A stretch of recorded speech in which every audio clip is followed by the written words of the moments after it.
Adu tendang ban terbakar warnai aksi unjuk rasa desakan pengesahan RUU perampasan aset di Kota Makassar, Sulawesi Selatan, Kamis 27 Agustus 2026 sore. Unjuk rasa itu berlangsung di depan kampus Universitas Negeri Makassar, Jalan AP Petarani, Kecamatan Rapocini, pukul 17.15 WITA. Mulanya, Aliansi Pemuda dan Rakyat Ampera Sulawesi Selatan berunjuk rasa dengan berorasi di separuh badan jalan. Saat beberapa dari pengunjuk rasa hendak menghadang sejumlah kendaraan untuk dijadikan panggung orasi, ketegangan pun mulai muncul. Mahasiswa bersikukuh menutup separuh badan jalan dengan menghadang truk, sementara polisi tak mengizinkan lantaran dianggap akan memicu kemacetan panjang. Pengunjuk rasa dan beberapa polisi yang berjaga pun terlibat adu mulut hingga saling dorong. Situasi ini dimanfaatkan mahasiswa lain untuk membakar ban di badan jalan. Melihat ban terbakar di badan jalan, Kapolsek Rapocini Kompol Ismail pun memberi kode ke anggotanya agar ban itu disingkirkan.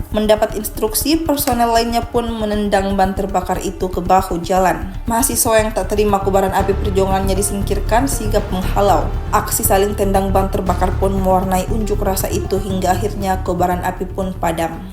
Dan rakyat Sulawesi Selatan itu hadir di persimpangan kiri Jalan Andi Pangeran Petarani menyikapi persoalan pembahasan dan pengesahan rancangan undang-undang perampasan aset, yang dimana rancangan undang-undang perampasan aset ini adalah salah satu regulasi untuk bagaimana bisa menyita atau mengembalikan aset negara yang berkaitan dengan tindak pidana atau perlakuan korupsi yang dilakukan oleh beberapa oknum-oknum tertentu. Jadi mungkin seperti itu, Kak. Tanggapan Anda sendiri, karena sampai sekarang kan belum ada putusan, ya bagaimana?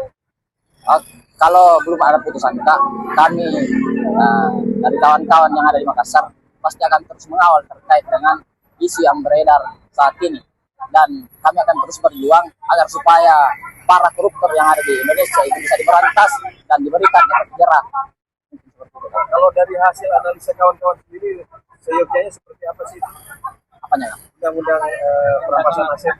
Kalau dari kawan-kawan itu, Kak, dia hanya mengkaji persoalan bagaimana penyitaan atau pengembalian aset negara atau kerugian negara yang dilakukan oleh koruptor tersebut. Mungkin seperti itu. Dari kacamata teman-teman sendiri, krusial dari korupsi di Indonesia ini seperti apa? Oke, Kak, saya akan berikan salah satu contoh yang beberapa bulan yang lalu Kepala MPG atau Badan Gizi Nasional itu melakukan tindak pidana korupsi, dan itu sudah jelas terbukti, dan tidak ada satupun regulasi yang bisa dipercayai oleh publik bahwa apakah dia betul-betul terjerat atau dimasukkan ke dalam penjara, apakah dan tidak ada juga tindakan atau perlakuan yang bisa diberikan kepada dia untuk tidak melakukan tindakan korupsi lagi, Kak. Download Tribun X sekarang, menghadirkan lokal menjadi Indonesia.